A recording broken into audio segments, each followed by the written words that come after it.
The world has lost an African-American trailblazer in the field of literature. Legendary writer Toni Morrison passed away at the age of 88 after a brief illness. Morrison's writings explored the Black experience in America, and she was the first African-American woman to receive the Nobel Prize for Literature, and she won the Pulitzer Prize for her critically acclaimed novel, Beloved. Morrison read an excerpt from her 2012 novel, Home, on PBS NewsHour.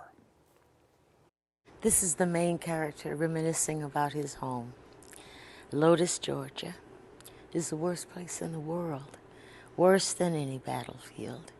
At least on the field, there is a goal, excitement, daring, and some chance of winning, along with many chances of losing. Death is a sure thing, but life is just as certain. Problem is, you can't know in advance. In Lotus, you did know in advance, since there was no future, just long stretches of killing time. There was no goal other than breathing, nothing to win, save for somebody else's quiet death, nothing to survive or worth surviving for.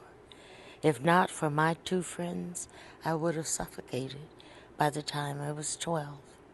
They, along with my little sister, kept the indifference of parents, the hatefulness of grandparents, and afterthought. Nobody in Lotus knew anything or wanted to learn anything. It sure didn't look like any place you'd want to be. Maybe 100 or so people in some 50 spread out rickety houses, nothing to do but mindless work in fields you didn't own, couldn't own, and wouldn't own if you had another choice. My family was content, or maybe just hopeless, living that way.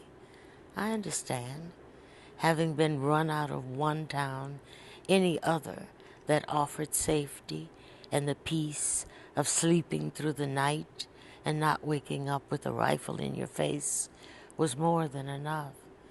But it was much less than enough for me. You never lived there, so you don't know what it was like. Any kid who had a mind would lose it. Was I supposed to be happy with a little quick sex without love every now and then? Maybe some accidental or planned mischief? Could marbles, fishing, baseball, and shooting rabbits be reasons to get out of bed in the morning? You know it wasn't. Mike, Stuff, and me couldn't wait to get out and away, far away. Thank the Lord for the Army. I don't miss anything about that place except the stars.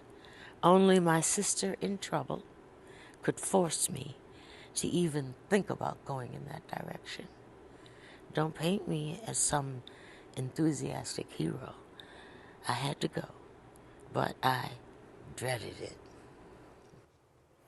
You can read more about Toni Morrison's life and legacy at pbs.org.